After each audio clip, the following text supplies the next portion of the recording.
Hey folks, MayesBoy91 here, and I wanted to make a quick video on this subject. Now, I've been on YouTube for a very long time. I watch it very frequently, and I've seen a lot of creators out there, gaming creators, talk about their life through gaming, how they started playing games and why they still play them. So I figured I would put my 2 cents in and tell you the story as to why I play games and how I got into playing games. So, the earliest memories that I have back in the day, I played. It was like a learning game. It was like an Arthur teaches kind of game on Windows 95. That's the earliest memory I have playing a video game. And I didn't understand the concept at the time. I was maybe like 6 or 7, maybe, when this is going on. I didn't understand the concept of once you beat a game, you could replay it once you beat it. I was really bored, and my mom was like, "Hey, why don't you play your game on the computer?" And I told her, "Well, I can't. I already beat it." So I didn't understand the concept of restarting the game. But my taste of actual gaming, an actual video game, was Rayman on the OG MS DOS back in the day. Probably playing on a Windows 98 computer, if I remember correctly. And that was my first actual game that I played. Now, I still didn't understand what a game was, so I never really went very far in it. So I played the forest level multiple times. I never saved it. I guess I didn't know the concept of saving a game back in the day. So I would always play through the forest world. And in the forest world, it's all this happy, like cheery, da da da da, all kind of music. So I was like, oh, this is a nice, friendly little game, little cartoony, friendly game, blah, blah, blah, whatever. Yeah. I've mentioned this on our podcast before, the Maximum Mouthage podcast. When I got to the first boss, which is the easiest boss in the game, the mosquito, all of a sudden, all that happy, cheerful music went into like hard rock distorted guitar, and it scared the crap out of me as a kid. It scared me so badly that I was crying and screaming to my mom. I told her, I'm going to die, I'm going to kill myself. And she's like, no, don't kill yourself. No, I'm going to do it in the game. So, yeah, I never really beat the mosquito until maybe a couple of years later. So once I actually understood how to beat the mosquito and realized it wasn't that scary, I started getting onto like Bandland. And during this time, we had again another story from the podcast. But to summarize it very quickly, we had a arcade kind of ball pit slide place called Climb and Slide in our area. And the very first taste I had of Mario was a Super Mario Bros. Arcade machine. And I wanted to play that really badly, so we had to leave. I was at a friend's party there, and we had to leave. And I was like, no, I want to sit here and play Mario. But we had to leave. So eventually got to a point where my uncle let me play his original NES and Super Mario Bros. And Mario 3. And he also let me borrow his Genesis, which I played Sonic 2. So I wanted those games. So eventually, I don't know where I got it from. I don't know where my mom bought it, but eventually I got a bundle pack for the PC. It had Sonic CD, Sonic Racing, and Sonic 3 and Sonic 3 and Knuckles in it. It was all in one bundle pack. And that was my real taste into playing the Sonic games. Now, I don't remember exactly when this happened, but maybe around this time, there was a point where my Rayman game stopped working on the computer, and I wanted my uncle to fix it. But I came home from school one day, and my mom was like, "Hey, there's a present, a surprise in your room. I want you to go get it. I want you to go look." So my uncle, which he was a big supporter in playing games with me back in the day, he was really the only one that would play with me back in the day. And he set up my first game console, the PlayStation 1, on my TV. And that was one of the biggest days of my childhood, I remember. I had a PlayStation 1 and Rayman 2 and Cubert. Those are the two first 3D games I remember playing. Now, going from Rayman 1 to Rayman 2 was mind blowing. There was voice acting, which the voice acting wasn't very good, but whatever. And there's 3D movement, and the colors, and the sound, and the music, and everything was like, this is amazing. This is just mind blowing at the time. And I think around maybe this time, my mother was dating this one guy and couldn't care less about him. The only reason why I'm bringing this up is this is how I got into playing Game Boy, ironically enough.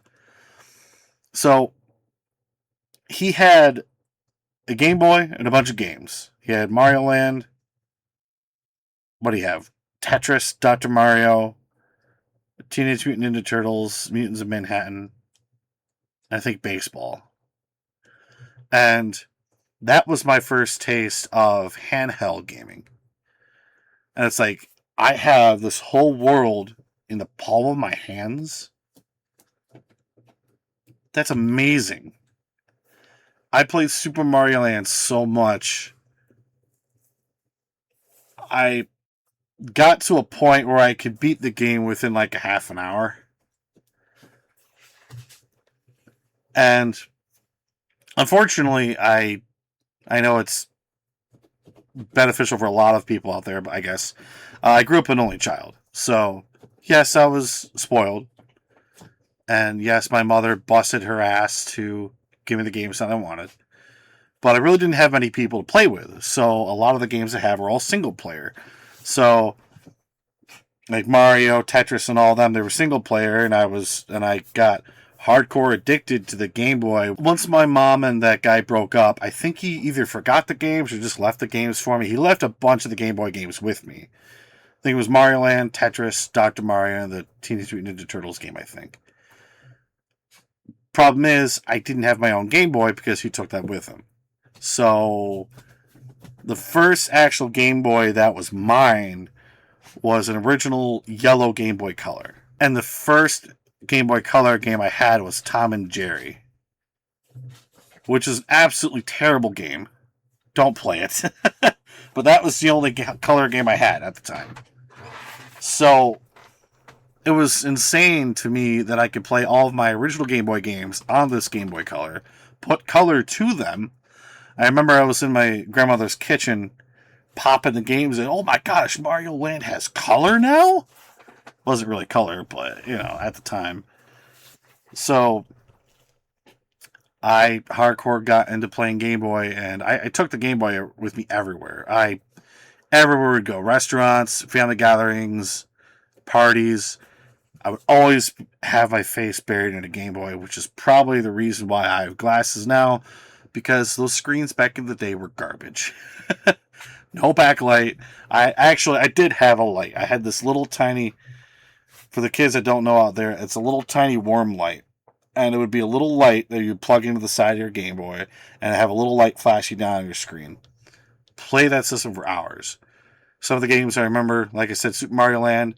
Eventually, we got to a point where I was renting games. I started renting like Super Mario Land 2, which was mind blowing. It was like, wow, I have Super Mario World 3, or Super Mario Bros. 3 graphics in the palm of my hand. Then Wario Land 2, which was my first taste of Not only a game like that, but it had multiple endings, which for the time, that was a huge game. And the Rayman games, Frogger. There's so many games I was introduced to. Tetris, of course. I played the Game Boy all the time. And eventually I started getting into more PS1 games. I started getting into Crash Bandicoot, Spyro, and those are like the two hardcore ones I got into. I got into a lot of Tetris games too, like the next Tetris, Tetris DX, those kind of games. And when my mom met my now stepdad, he had a Dreamcast.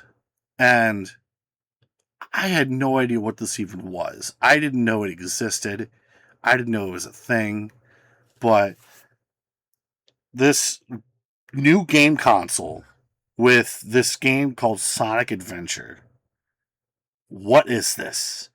And it was in a demo disc. It had House of the Dead on it, Sonic, and a bunch of other demos. I don't remember what they were now. But when I played Sonic Adventure for the first time, my mind exploded. It's like, this game is awesome. I want to play this again. And like, well, you can't because there's only one level. So eventually I convinced them to buy me Sonic Adventure. Got Sonic Adventure 2. So I got into those games.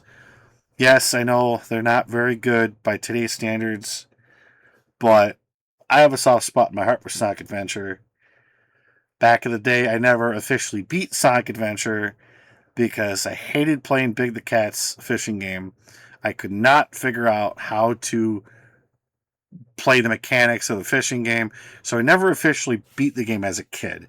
Once I found out how to actually beat Sonic Adventure, I beat the crap out of it, rushed through it, got through Big the Cat's world, and just plowed through chaos and realized I finally beat one of my childhood games, and it felt awesome. Don't judge me for not figuring out how to do it as a kid, okay? Nobody told me, and I did not have any patience for it. So, yeah, that was my early introduction to games.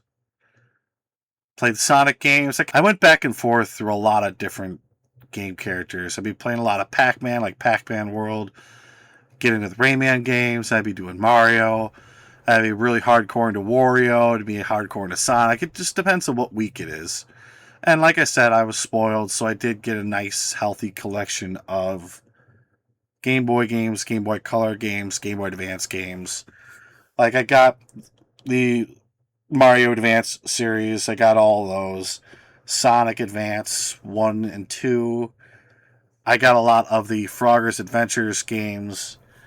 I remember attacking the Power of Juju. And one of the series I was definitely into was the Wario Land series. Obviously, I played Wario Land 2. I went back later on in life and played the first Wario Land. Played Wario Land 3. Beat Wario Land. I beat all three of the Wario Land games. And then Wario Land 4 I also beat. Here's a story. Wario Land 4 scared the crap out of me as a kid. Because I thought the bosses in that game were creepy, like Caractus, and the final boss with the faces and like the demonic evil look on the boss's face, and just the sounds with the CDs that you collect were just weird. And it creeped me out as a kid, so it took me a very long time to grow a pair of balls and beat Wario Land 4. Still not my favorite to this day. I think Wario Land 2 out of the 4 is my favorite. And yes, I do love Wario Land 3. I beat Wario Land 3. I did figure out how to do the golf mechanics in it. I just hate the fact that they force the golf minigame on you and you don't have a choice. That's the only way to get through the game is to go through those golf minigames, which is obnoxious. And eventually, I got a PS2, started playing like the Sly Cooper games, Jack and Dexter. I was hardcore to the wrestling games, like SmackDown vs. Raw, SmackDown Here Comes the Pain, those games. So, got into that system. I played my friends' GameCube systems. Eventually, I got my own GameCube, started playing through the Pokemon games. My first taste in playing Pokemon was I borrowed my friend's Pokemon Ruby on the bus in like fourth or fifth grade, excuse me. And I thought I was taking advantage of it, so I ended up resetting it. I'm sorry. You're probably listening to this. I'm sorry I did that. Yeah, he wasn't very happy. I didn't realize how long it took to get to that point in the game. So, yeah, I erased his game, all of his Pokemon. So, that was my first taste of the Pokemon games. And years later, I played the games. Maybe I put them away here a time or two and just got into wrestling. But years later, when I was an adult, I started working at a video game store. And I had a 20% discount working at that store. So that is when I started hardcore collecting games. Once I realized there's all these Game Boy games I missed, I just started buying Game Boy games like crazy. Game Boy Color, Game Boy Advance, PS2, Atari, Dreamcast.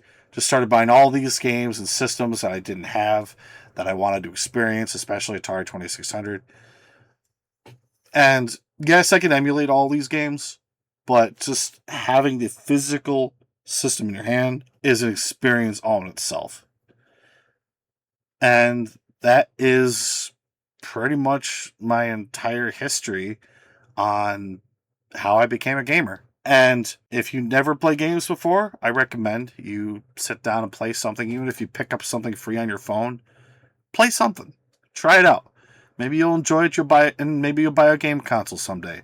Heck, I got my retired dad into playing Xbox.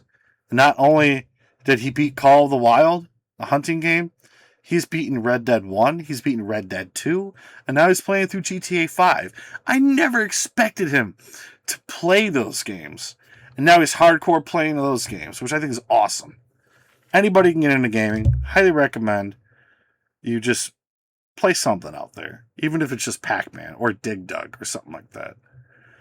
But I think that's about all I can add through my history of gaming. I would love to hear your story. Why are you playing games? How did you get into games? I think it'd be an interesting conversation. So, thank you folks for listening. I appreciate you being here, and y'all have a good night and day.